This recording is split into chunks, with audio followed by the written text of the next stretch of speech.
Yeah, she's coming on.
It's another day, the sun is shining.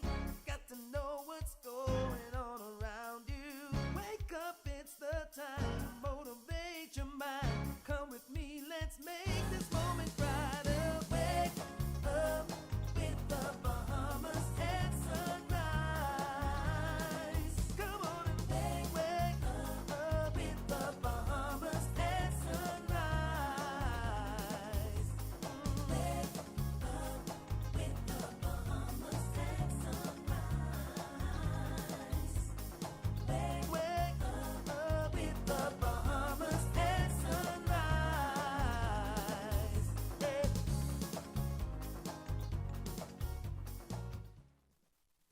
Good morning and welcome to Bahamas at Sunrise. I'm Anastasia Palacios. Good morning. Happy Monday to you. I'm Philip Simon. And of course, we're very happy to be back with you after what was an interesting weekend weather-wise, Phil. Some just as few sprinkles on the western side of the island I can speak to, but certainly some wind, some dark clouds. And I think the weather has kind of transitioned. I guess Godfrey Burnside will give us a bit more information on that later on. Yeah, I hope so. I'm going to pay attention this time, Godfrey. I promise. Because I did not pay attention over the weekend. I was mostly in trying to knock out a few things, work related.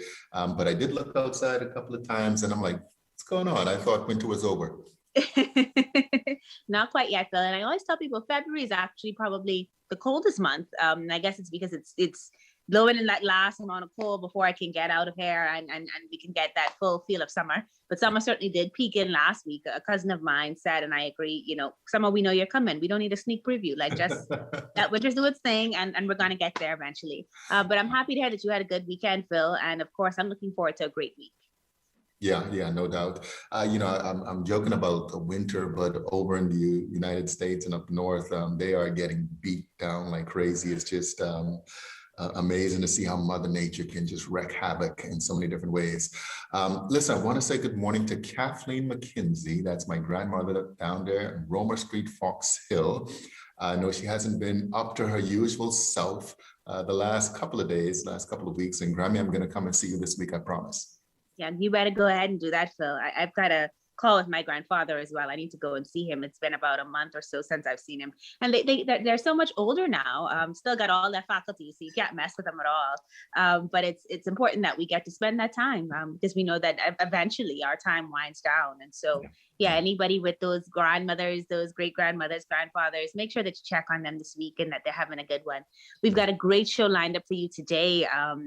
Phil, I'm sure that these shows are just going to get better and better as the political machinery gets going locally here, and as The Prime Minister came on to speak last night. He talked about vaccinations and encouraged people to get those. And so I'm sure we're going to have to continue to have those conversations as well. But I'm excited about today's show because we've also got some young people coming on.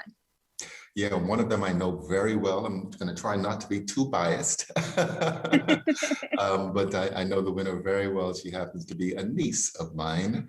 And you're talking about the Central Bank's financial literacy competition. Just listen, every time we have these young people on the show, it's a good reminder that the future is not as dark as we might think. A lot of bright stars out there on the horizon. Indeed, indeed. So I'm looking forward to that conversation. We're also going to be talking, continuing that conversation with HBCUs. Phil, we've been doing that all month of February long, and February is actually winding down. So I'm going to miss this segment brought to us by Alpha Phi Alpha and Alpha Kappa Alpha sorority in celebration of Black History Month, where we talk about historically Black colleges and universities and encourage our students to apply to them. So that's going to be a great conversation this morning. We're also launching a new segment called the Economic Pulse, and that's going to be brought to you by Money Max. So I'm looking forward to learn more about that this morning as well. Yeah, no doubt. We're kicking it off with Karlos, Mackey, and Rupert Pinder. I'm looking forward to that conversation. I'm going to save it. And then, of course, we have the good doctor back in the house, Dr. Gregory Pinto. He's going to be talking about COVID-19 and possible. Yeah. I have an entire. I try not to engage in conspiracy theories often, Phil, but I do believe that this particular virus and/or the vaccine.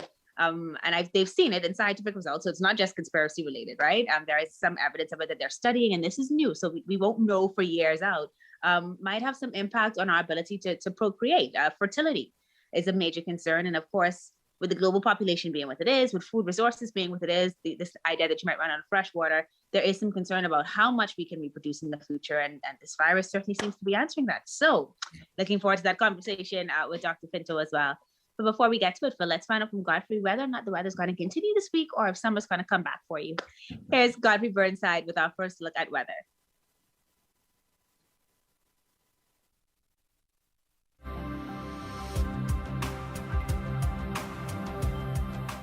Weather at Sunrise, brought to you by Bahamas First.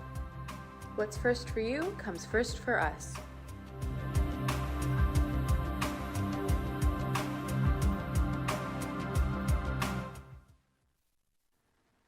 Thank you, Star, and good morning, Bahamas. In your first look at weather sunrise, that strong high pressure with all those windy conditions north of the islands will continue to trend through breezy conditions across the islands today. Those are going to start decreasing by tomorrow. Still have that stationary frontal boundary across the Mascate Islands in Salvador, and that will support some showers on today.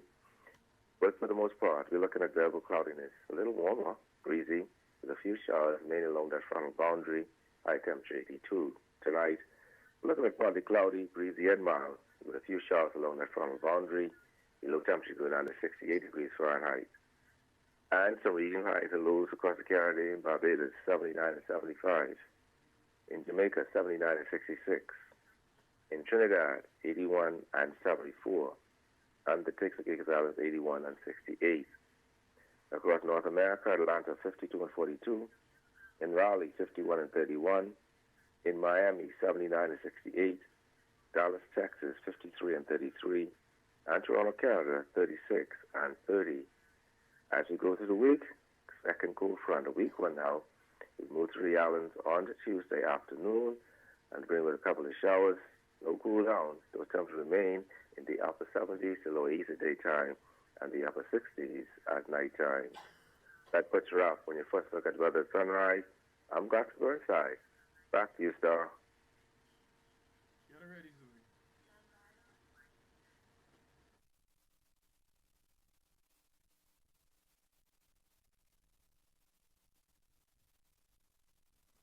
Thank you so much, Godfrey. Well, we're still celebrating Black History Month with the Alphas and the AKAs.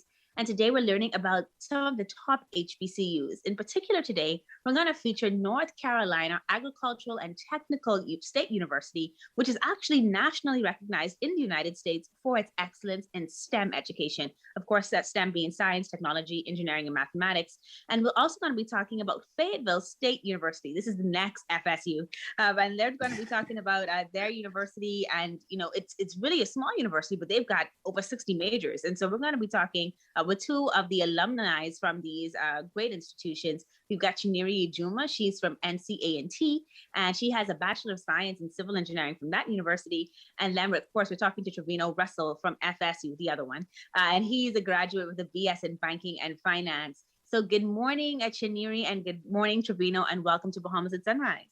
Good morning. Good morning. An absolute pleasure to have you both with us. I'm going to get started right away with you, Sora. My apologies, my sister, Chineri Juma. And Chineri, let me know, why did you choose NCANT? How great of an asset was it for you in obtaining your engineering degree? I had done my research on the university, and I was quite impressed about the history of the school itself. Being someone who just loved to play, I loved my telescope. Ronald McNair was one of my heroes, when I was small, and I was devastated as a sixth grader at QC, to sit in the classroom and actually watch his demise. And so I continued to kind of follow in his footsteps. I actually wanted to be an astronaut, if you believe it or not, but somehow I ended up in civil engineering, and A&T was the perfect fit for me. It really was. Excellent, excellent. And so you got that inspiration from, your primary school years of wanting to be engaged in the sciences, did the research, found that NACT was got to be that school that allowed you to continue in that. And now today you're one of the top female engineers. And so that's really exciting as well. So our young women have somebody to look up to. Russell, FSU, as I mentioned earlier before, is really kind of small when you consider the class sizes, but of course, which is a benefit to many people as it relates to an HBCU, but they offer over 60 majors. Like that is huge. Why did you choose FSU to continue your studies in banking and finance? Oh, that's the real FSU. So what happened was I studied banking at COB, and I always wanted to go to school in North Carolina. I wanted to go to Chapel Hill, but like you said, that the school fee is a little, steep. And so one of my friends, Mr. Simeon Strone, had came back from FSU, and he was like, we attend FSU in Fayetteville State in North Carolina. So I was like, okay, it sounds like somewhere I can be interested in. I applied, and like within a month, I was accepted. So I was like, hey, FSU is where it's at. The school is a very, very interesting school. Trust me, we had about 5 or 6 Bahamians there at the time I was there, and we brought life to the school. I believe you. Bahamians could do that wherever they go. But I love the fact that you mentioned that you wanted to just be in North Carolina, right? And yes. Your school is in North Carolina as well. So Chineri, kind of talk to me about that culture that is relevant in the HBCU areas of North Carolina. Did you guys get to interact much as universities? Was Fayetteville and NCTA rivals, or did you guys have parties together? How did that kind of work with the other schools in the area like Chapel Hill? Chineri, I'll start with you. North Carolina is definitely a college state, okay? Yes. It's like the perfect place. It's not, the cities are not, too big or overwhelming. There aren't too many distractions there. There are tons of great universities in the state of North Carolina. At A&T in particular, one thing that became alive in me was getting acquainted with our marching band and the homecoming dance. You're talking the greatest homecoming on earth. Yeah. And so once you connect with that and you taste a little bit of that, well, you can't give that up. I believe you. Even to Trevino, is it that NCAT's homecoming is lit and that's the thing that you want to do, or is Fayetteville's homecoming just as good? It's all homecomings in North Carolina. Not like she said, North Carolina is like college state. So we drove to A&T, or we would drove to Pembroke, or we would drive up to Chapel Hill. So because of the colleges and the prestige of them and like you said, the homecomings, we would road trip, and visit many colleges. So it was always the marching band, like she said, like for me being from here, when we went over the marching bands and the colleges and the football games, there was something different. And so you really got, it goes in that. That's awesome.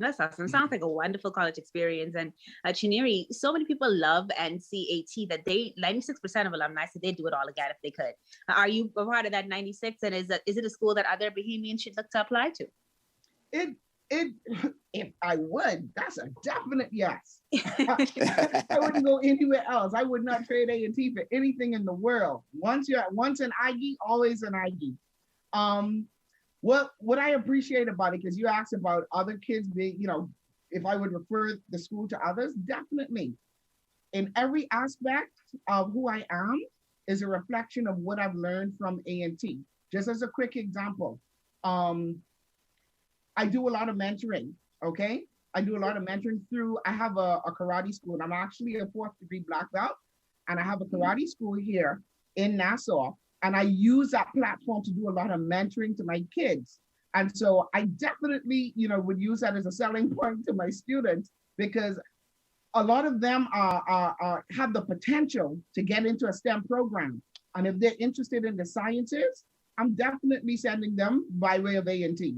It's an experience that they will never forget. They won't regret it.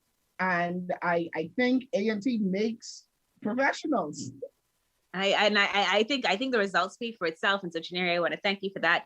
Trevino, before we leave today, what is the selling point that you want to leave? We have people to consider Fayetteville State University. What was it about that school that really you should say, Bahamians, you guys would love this, take the opportunity on Fayetteville?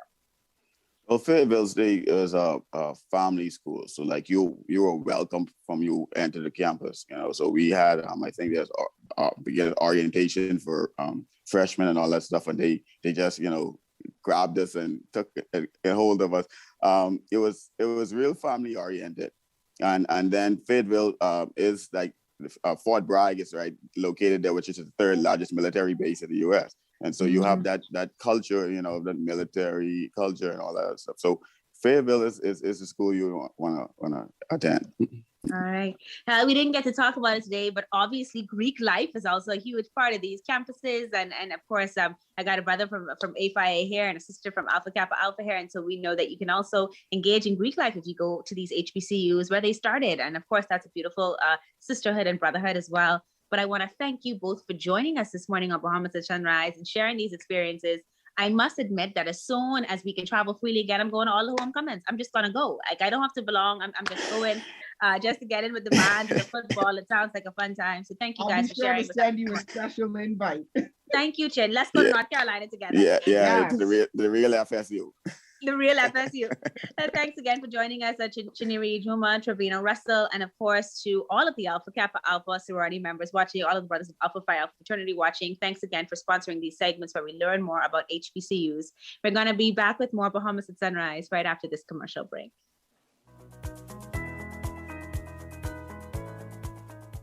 William Edward Du Bois, born on February 23, 1868, in Great Barrington, Massachusetts, was an American sociologist, socialist, historian, civil rights activist, Pan-Africanist, author, writer, and editor. In 1895, Du Bois was the first African American to earn a PhD from Harvard University, and he was also one of the founders of the National Association for the Advancement of Colored People. He was also the leader of the Niagara Movement, a group of African American activists that wanted equal rights for blacks.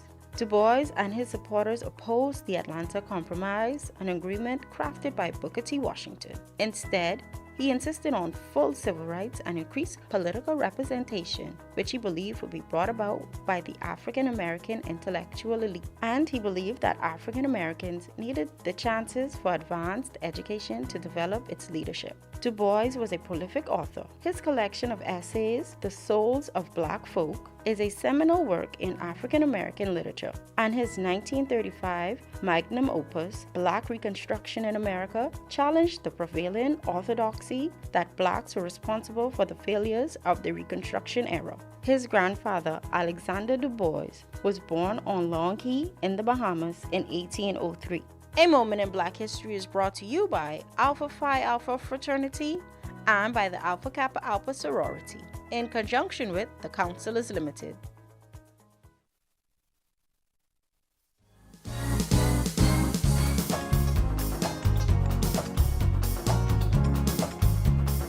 Sunrise, as always, we have very important conversations on urology care.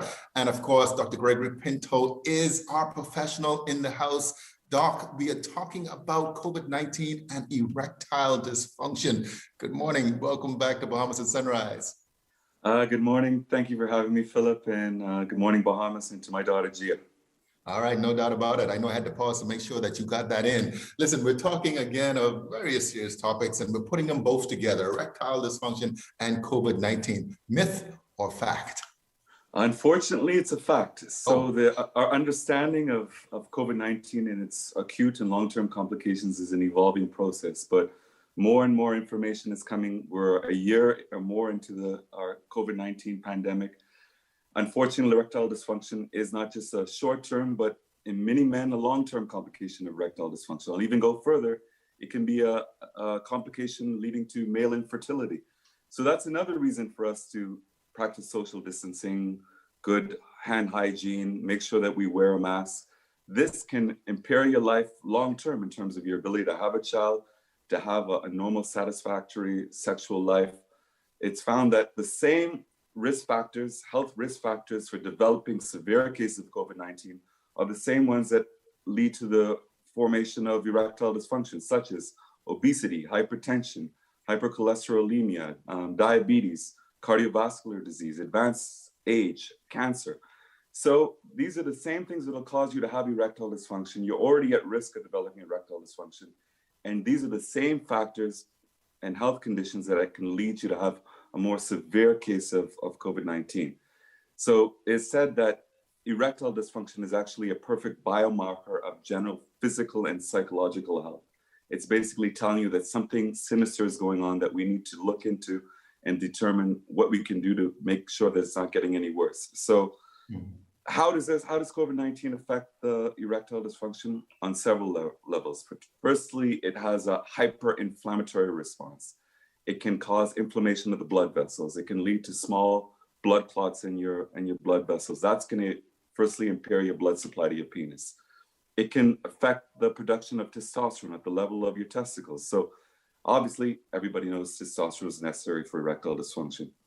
Furthermore, if you have low testosterone, testosterone is a normal suppressor of inflammatory response. So you're going to get a worse inflammatory response if you get COVID-19 if you have low testosterone levels. So that's going to lead to further obstruction of your blood vessels. And then let's talk about the psychological component: anxiety, depression, stress. COVID-19 brings all of those things. Many of our residents and Bahamians haven't worked in over a year. Obviously, that's going to impair your erectile dysfunction. That's going to cause you to have low self-esteem. That's going to have you having things weigh on your mind. Erectile dysfunction, you're going to have, even in terms of your household, many people have their extended family living with them.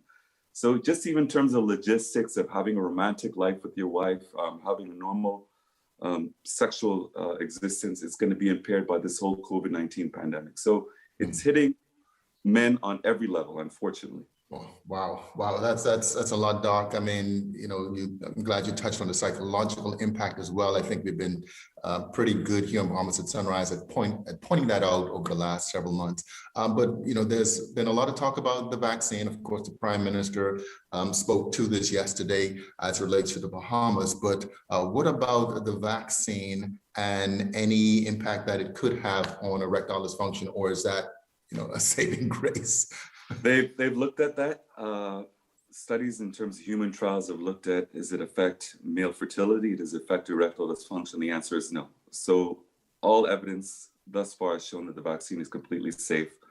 Furthermore, I even didn't mention COVID-19 is a complication of actually causing fibrosis and scarring of erectile tissue. So if men think that they don't need to wear a mask, they don't need to practice social distancing, this might be the motivator. I think if from the onset of this pandemic, if men were to have heard this can cause you to have erectile dysfunction for the rest of your life, I think a lot more men would have been more diligent about wearing face masks, practicing social distancing, hand hygiene, and just being more responsible. So it's never too late. The pandemic is here. Even with the vaccine, the pandemic might be here up well into 2022. Use that motivation. Bahamian men live to have their erections. You don't want to have erectile dysfunction for the rest of your life. COVID-19, you might get it. You might even have an asymptomatic version of it, or you may have mild symptoms. But if this is going to cause you to have erectile dysfunction for the next 20, 30 years, please take COVID-19 very seriously. Yeah, I tell you what, Doc, I believe the mask percentages just went up several percentage points. I'm happy to hear that. I hope so. Yeah, Doc, thank you so much for always being here on Bahamas at Sunrise, and wishing you the very best, man. Thank you very much, Philip. All right, and again, you can be reached at Urology Care Bahamas. Give us those details. Yeah, I have a website, urologycarebahamas.com, and my main office is at Oak Tree Medical Center, which is 5th Terrace, Mount Royal. The number there is 322-1145-6 or 7. All right, I can hear the phone lines ringing right now. Dr. Gregory Pinto, Thanks, Philip. urologist, Urology Care Bahamas. You're watching Bahamas at Sunrise. We'll be right back.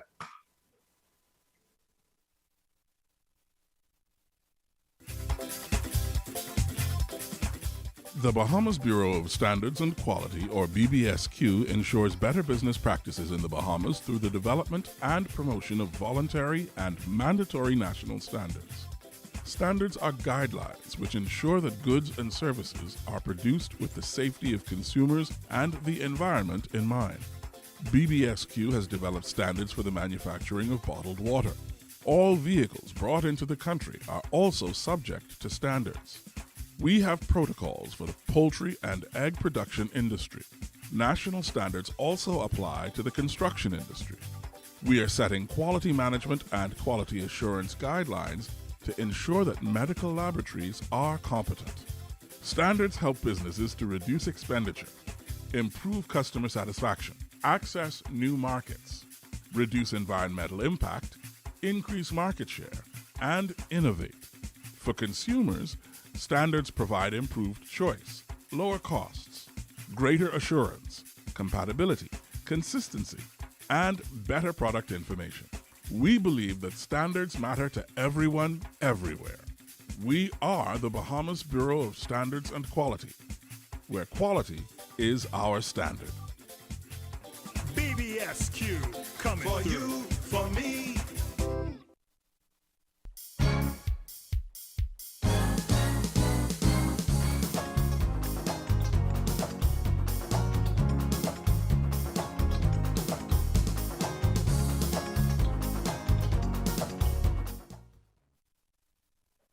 Welcome back to Bahamas at Sunrise. We're at the halfway point on what we hope to be a marvelous Monday. I'm Anastasia Palacios. Marvelous and happy indeed. I'm Philip Simon. And of course, we're grateful that you joined us, that you're still with us in the second half of the show. Hope that you enjoyed the first part so far and that you're looking forward to what's to come. I really am. I'm particularly excited about the fact that the Central Bank Financial Literacy Video Essay Competition is coming up.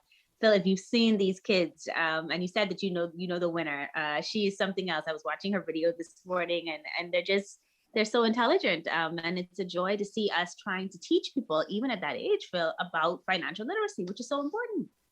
Well, it wasn't a subject when I was growing up, not at that age, of course. And again, they're all so very impressive.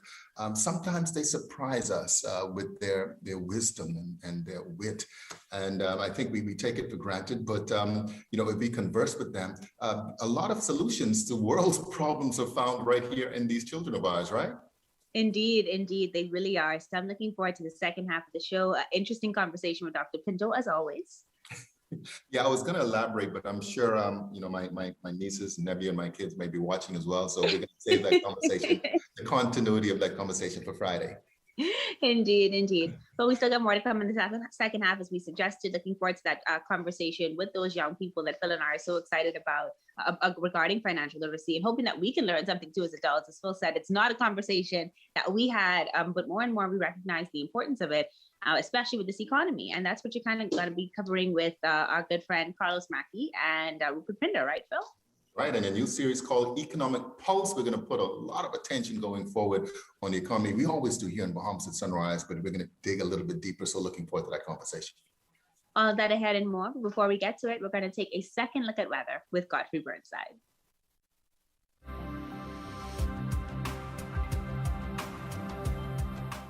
Weather at Sunrise, brought to you by Bahamas First. What's first for you comes first for us.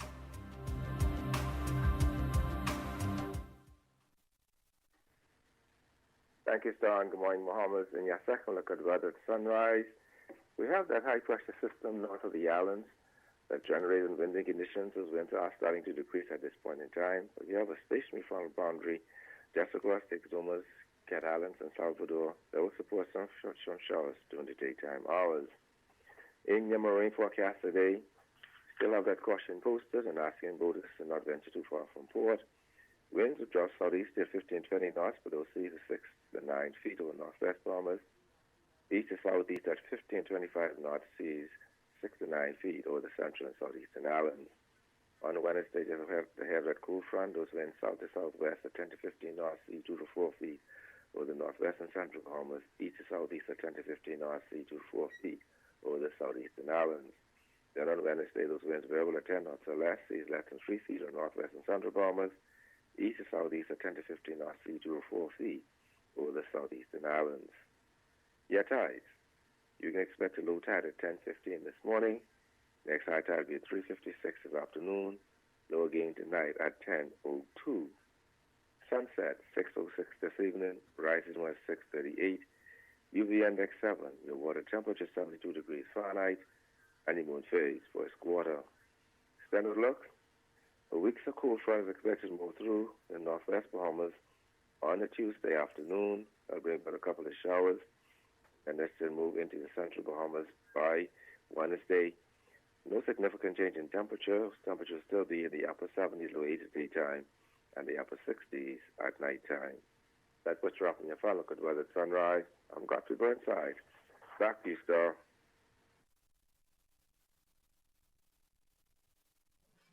Welcome back to Bahamas at Sunrise, and thank you so much for that, Godfrey. Well, I've been excited all morning to talk with these young people.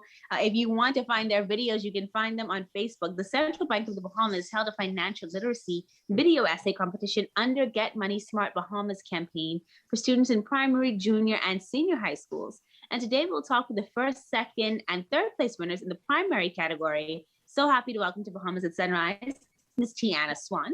She's the first place primary recipient. We've got Dwayne Small Jr. He's the second place primary category, and Kaylee Ferguson, who placed third. Ladies and gentlemen, good morning and welcome to Bahamas at Sunrise. Good morning. Good morning. Good morning. And thank you guys so much for joining us. I am so happy to have you here. I'm so impressed about your financial wisdom that I'm going to hire each of you to be my financial coach, and I hope I'll be a millionaire by next year. How does that sound? Great. Okay. Sounds Sounds awesome. pretty good. Yeah, Dwayne says that's awesome. Tiana says, I got you, man. Kaylee says, we can do it. All right, so I want to first find out, why did you guys decide to enter this competition? So Tiana, I'm going to start with you. What made you decide to enter this competition? Well, my teacher asked my mom to do it, and my mom said, okay.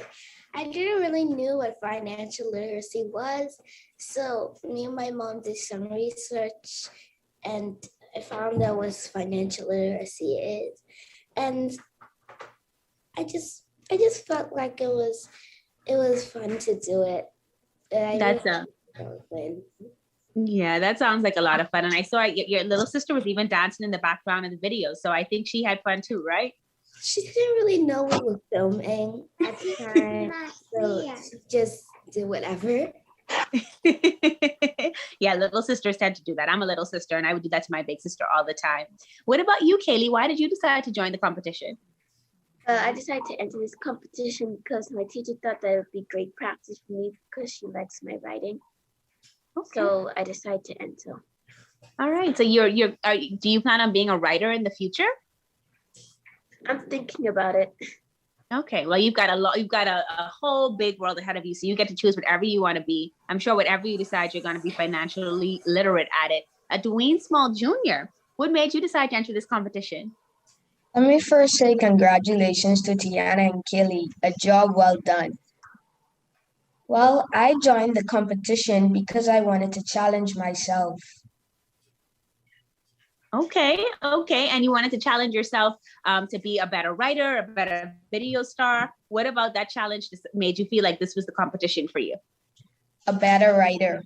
A better writer. Okay. So, well, two of you spoke to me about writing, and I know that, writing and researching was a part of this video competition. So now I want to find out from you, what did you learn about saving money when you were, writing this script out, when you were doing this essay? So, Dwayne, I'm going to get started with you. What did you learn most about saving money? I learned, and I said in my introduction, that saving is a skill many people do not have. This is a sad statement, but yet a true one. Do you know that 69% of Americans have less than $1,000 in savings? Yes, I learned this, and worse yet, 45% of Americans say that they have $0 in savings. This data was published in December 2019, and it shows the need to continue to promote financial literacy even as early as preschool. Yeah, and I agree. I'm so proud that you guys are getting to learn about savings even at your age, because there are a lot of adults, as you said, that just don't know anything about it. So that's really good information to me. And Kaylee, for you, what did you learn? Well, I learned that the way in which we save is more important to me personally. For example, if you were to put $5 inside your wallet, nothing would have happened. But if you were to invest in a bank or buy stock options, you would get more money added on to the original. Yeah, so it's not just about saving the money, right? It's about making sure that the money is actually doing something for you. So rather than having just $5 sitting there, it's only turning into $5.50, then maybe $6, then $7. So that makes a lot of sense. Okay, Kaylee, I like that one. And for you, Tiana, what was the thing that you learned the most?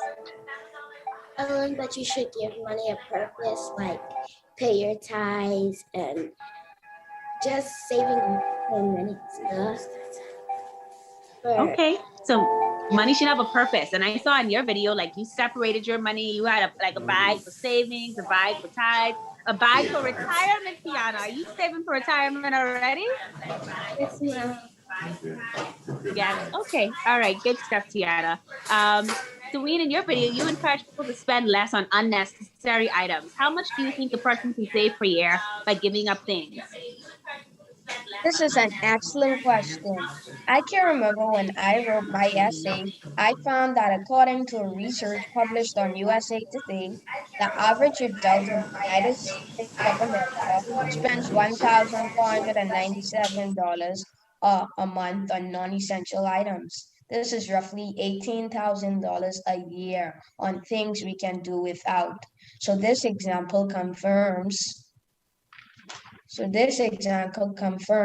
that people can save thousands of dollars. Yeah, that's when you said that just now, I thought about all the things I spend my money on unnecessarily, like buying lunch. And maybe if I didn't do that, or maybe if I didn't buy coffee, then I might have some more money saved that I could save for retirement like Tiana. So that's really good stuff to me. And I want to thank you for sharing that with us. Kaylee, for you, I kind of want to find out, in your video, you talked about your mom's bond maturing. What does bond maturing mean? Means that my mommy invested a lump sum of money inside the bank, and after a certain amount of time, she got more money added on. Okay. So this is what you were talking about when you said where you save is also really important. Rather than just putting it in your wallet, you can make sure that you put it someplace where it can mature over time. You guys are so brilliant and smart, and this is what I love about you. Kaylee, when you found out that you won third place, how did that feel? Well, the host muted me. All right, you're unmuted. Well, I felt that I really couldn't get a place because I had a short amount of time to finish my essay. So when I found out I placed third, I was really surprised and excited. Surprised and excited. Awesome. Congratulations again, Kaylee. We're so proud of you. So Ian, what about you? How did it feel when you found out that you placed second? I was very excited and proud of myself because this was my first time participating in a video essay competition. Yeah, you should be proud of yourself, Dwayne. I'm so proud of you. I'm just looking forward to great things in your future. I can see it already. And Tiana, as the winner, how does that feel to take that first place home to St. John's College? It was an overwhelming excitement of joy and laughter because I didn't really think that I would have had a place in the competition. That's awesome. Well, I think I watched all three of your videos and I think that you're all brilliant. So I have no doubt why you won. I think you guys are well on your way. Before we leave though, I want you to kind of tell our audience, everybody watching all around the Bahamas, what does financial mean to you? And Tiana, I'm going to start with you. What does financial literacy mean to you? Financial literacy means to me is like ways you can spend money and save money in many different ways. Like say for instance, you have $20. You put some of it into your savings account, some of it to get a special treat, and some of it for your tithe. So that's what really financial literacy means to me. Thank you. Thank you. Kaylee, what about you? What does financial literacy mean to you?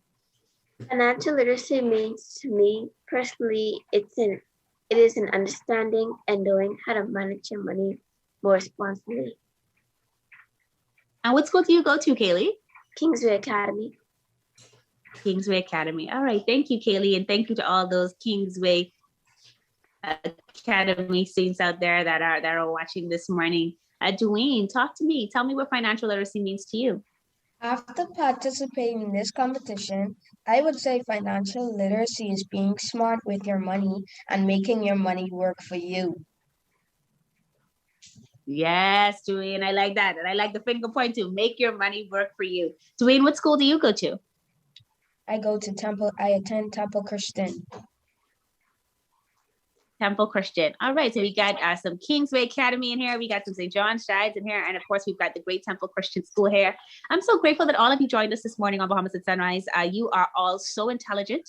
And I trust that you guys are going to continue to make the Bahamas a better place. And I trust that you guys are going to use this information that you learned about financial literacy to help to make sure that your parents are also spending their money wisely and that you guys are doing a good job as well. Thank you so much for joining us this morning on Bahamas at Sunrise. Thank you. Thank you. It was an absolute pleasure to interview all of you, and I look forward to great things happening in each of your futures. You're watching Bahamas at Sunrise, where we are bringing to you the brightest minds in the future, and we are going to be back with more after this commercial break.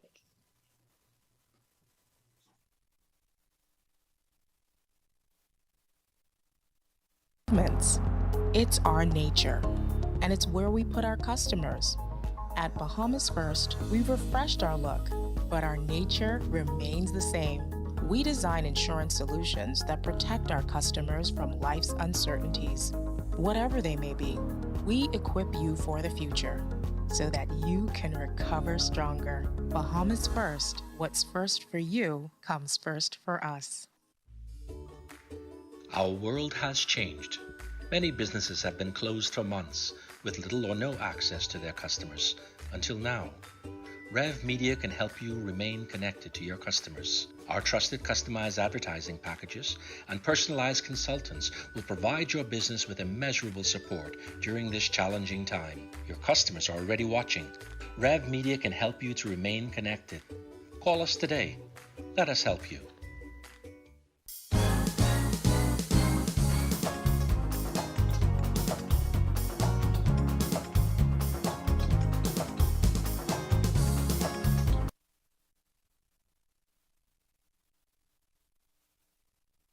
All right, welcome back to Bahamas at Sunrise.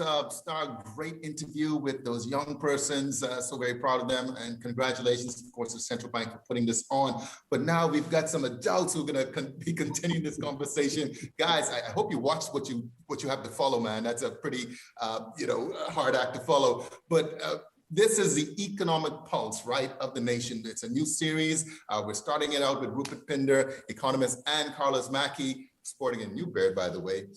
Gray beard, I should say. Executive Director and President of Money Max. We could talk all day long. The national debt is pretty much almost matching the national GDP, guys. What is going on? Karlos. I'll let Rupert speak first. He's the little bit more senior. I'm a little gray, but he's a little bit more senior. Well, but as you've correctly pointed out, I mean, can everybody hear me clearly? Yeah, man. Sure. Okay.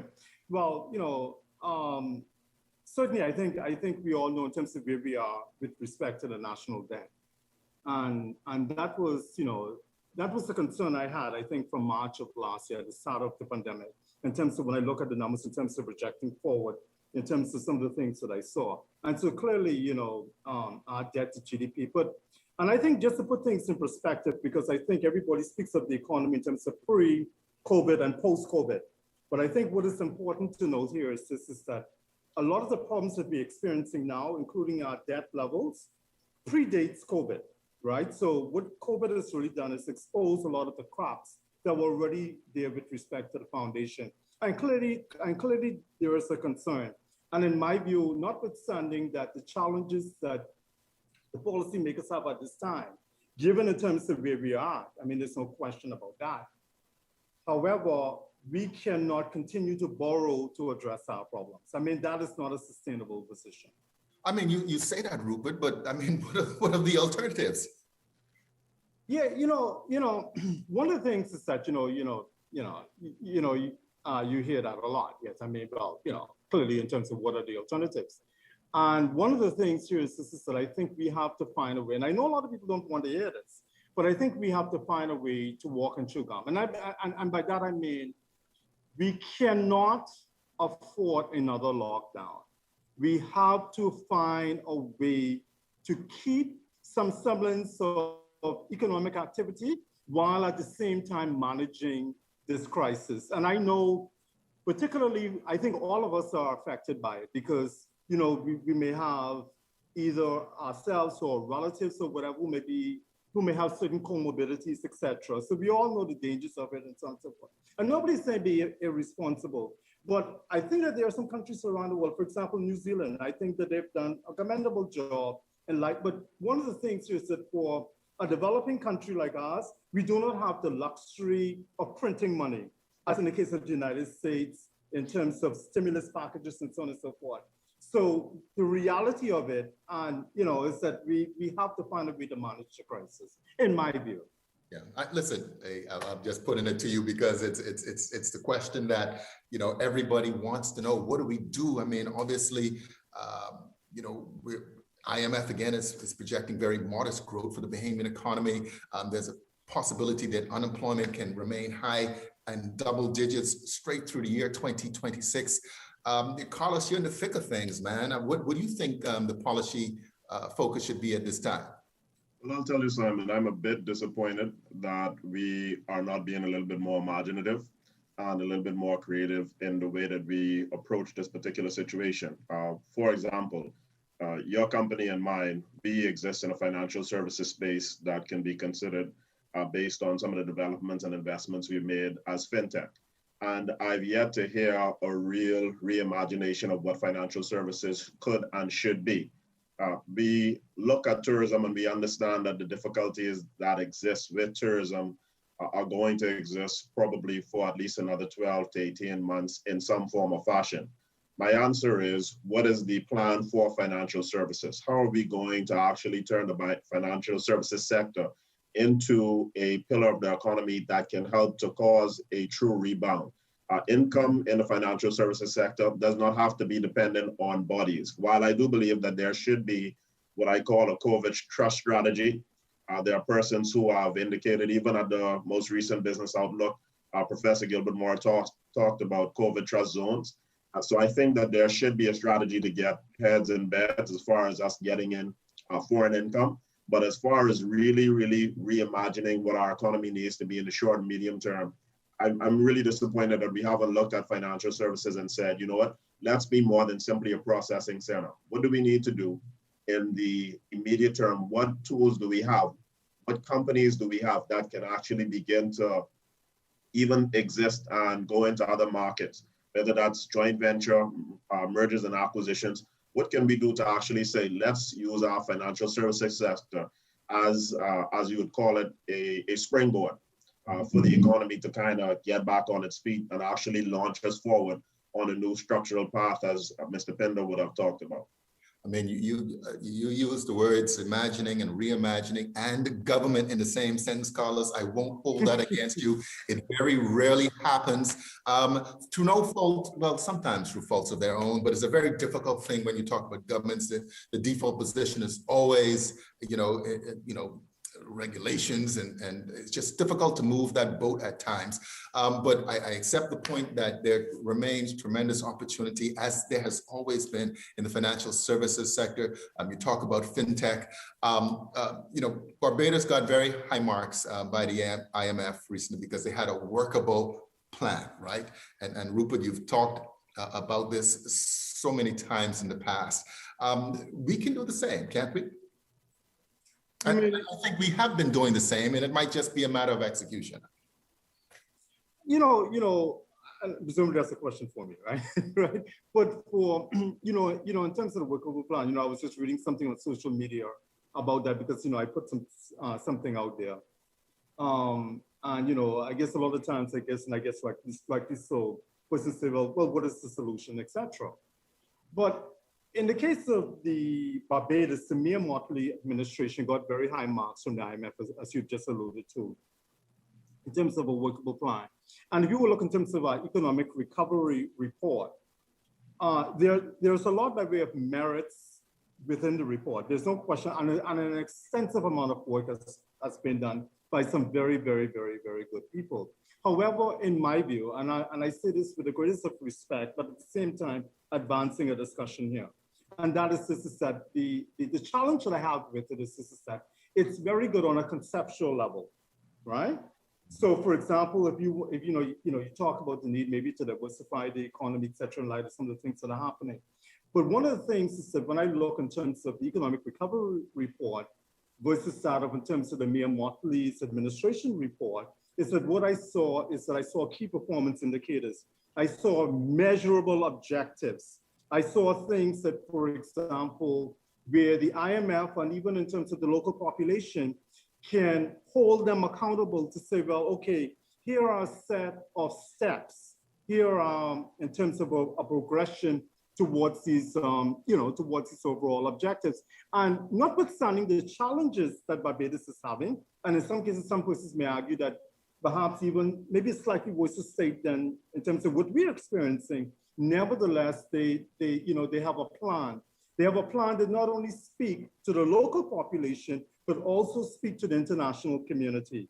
And I think that is one of the things that we cannot overlook, because a lot of times when we speak, sometimes I find, and I'm talking in terms of a policy perspective, sometimes when we speak, I think that to me, there seems to be a bias towards the local population and not recognizing that we also have to speak to that international community, i.e. in terms of the international agencies and so on and so forth, to the extent to which we have a workable plan going forward.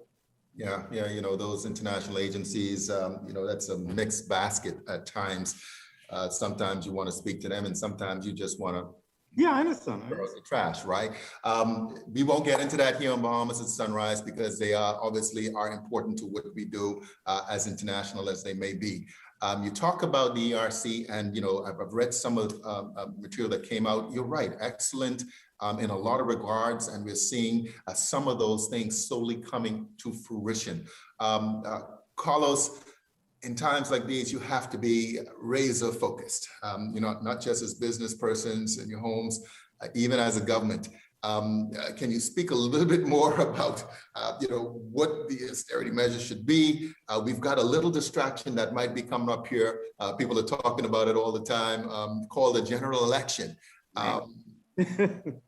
So I'll tell you, Simon, one of the things, and again, I'm kind of disappointed because as Mr. Pinder talked about, most of our conversation is very locally focused, but it's also what I would call immediately focused, right? We aren't really future focused. I think this is a great opportunity for us to restructure our entire economy. And we also need to begin to look at the things that from a talent perspective, because at the end of the day, our country is people, human beings.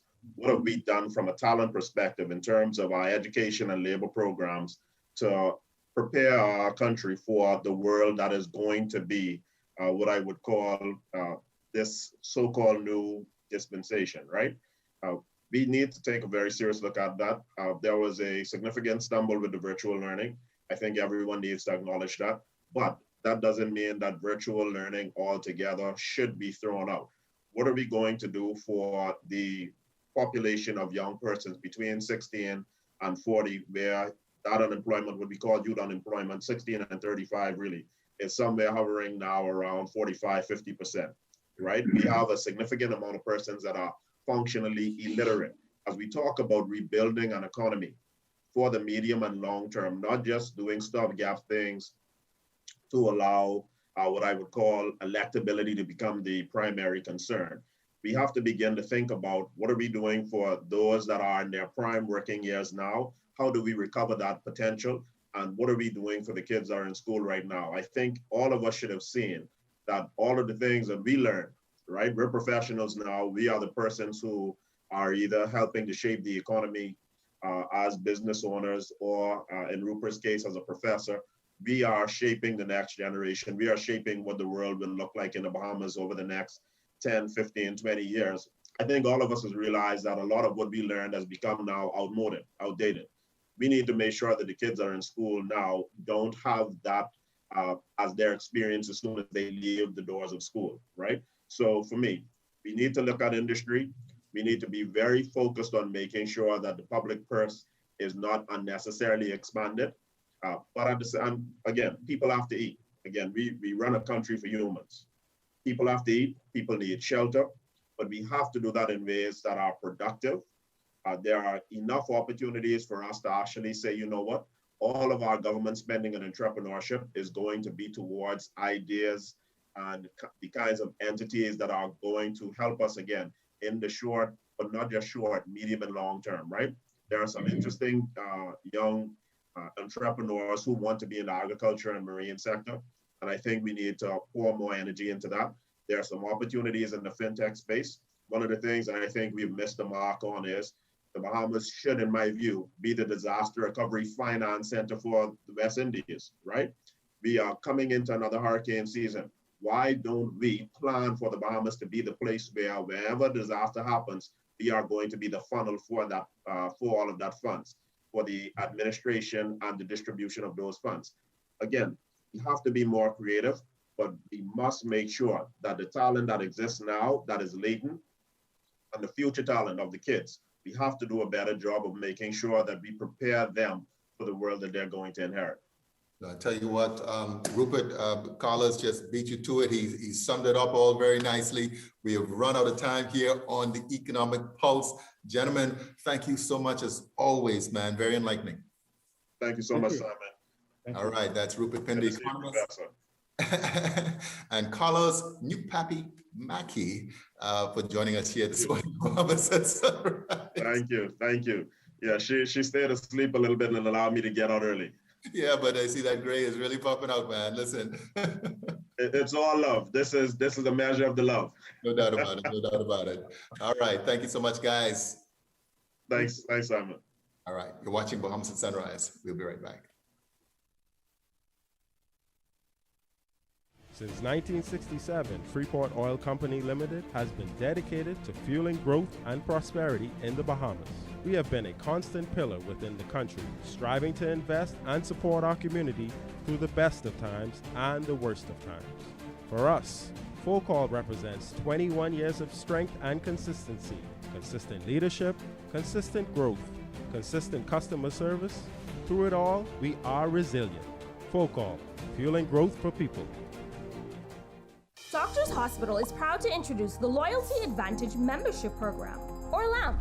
LAMP offers medical service discounts to new and existing Doctors Hospital patients. With membership starting as low as $20 per month, LAMP benefits include fee waivers for insured patients, discounts on inpatient and outpatient services, access to free imaging services, and much more. For a full list of benefits or to sign up for LAMP, visit doctorshos.com/LAMP. Doctors Hospital, trusted and best care now. Isn't your health worth it?